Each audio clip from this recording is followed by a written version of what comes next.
ഇത് സൗദിയിലുള്ള മലയാളി ഡോക്ടർമാരെ ഒരു ശ്രദ്ധയ്ക്ക് വേണ്ടിയിട്ട് പറയുന്നതാണ്. ഞങ്ങൾ മലയാളികൾ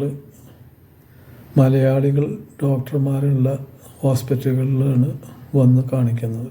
അതൊരു വിശ്വാസത്തിൻ്റെ പേരിലാണ്. പിന്നെ കമ്മ്യൂണിക്കേറ്റ് ചെയ്യാം, നമ്മളെ കാര്യങ്ങൾ തുറന്ന് പറയാം. അപ്പോൾ അതിനനുസരിച്ചുള്ളൊരു നല്ലൊരു സൊല്യൂഷനും അതിനനുസരിച്ചുള്ള മരുന്നും കിട്ടും എന്നുള്ള ഒരു പ്രതീക്ഷയിൽ വന്നിട്ടാണ് ഞങ്ങൾ കാണുന്നത്. അതും സാധാരണക്കാരായ ആൾക്കാരാണ്.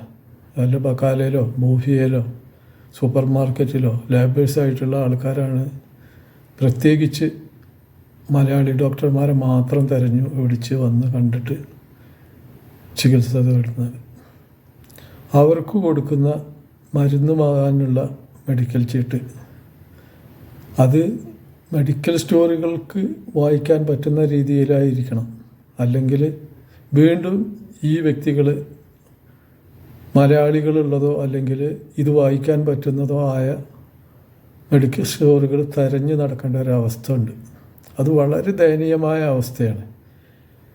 ഇത് പലപ്പോഴും പല ആൾക്കാരും ഈ ബുദ്ധിമുട്ട് പറയുന്നത് ഞാൻ കേട്ടിട്ടുണ്ട്. ഇപ്പോൾ പ്രത്യേകിച്ച് ഞാനിതിലൊരു ചീട്ട് കാണിക്കുന്നുണ്ട്. ഈ ചീട്ട് വെച്ച് മെഡിക്കൽ സ്റ്റോറുകൾ തെണ്ടിയതിന് ശേഷം വന്ന് ആ വ്യക്തി എന്നോട് പറഞ്ഞൊരു കാര്യമാണ്, പ്ലീസ് നിങ്ങൾ ഇതൊന്നും ഒരു വീഡിയോ ചെയ്യോ. കാരണം എന്താണെന്ന് വെച്ചാൽ നിങ്ങളെ വീഡിയോ കാണുന്ന ഏതെങ്കിലും ഡോക്ടർമാർ പരസ്പരം പറഞ്ഞ് ഇതൊന്ന് തിരുത്തണം, എന്നാലേ ഞങ്ങൾക്ക് രക്ഷപ്പെടാൻ പറ്റുള്ളൂ എന്നുള്ളതുകൊണ്ട് ഇതൊരു റിക്വസ്റ്റായിട്ട് ഡോക്ടർമാർ മനസ്സിലാക്കണം.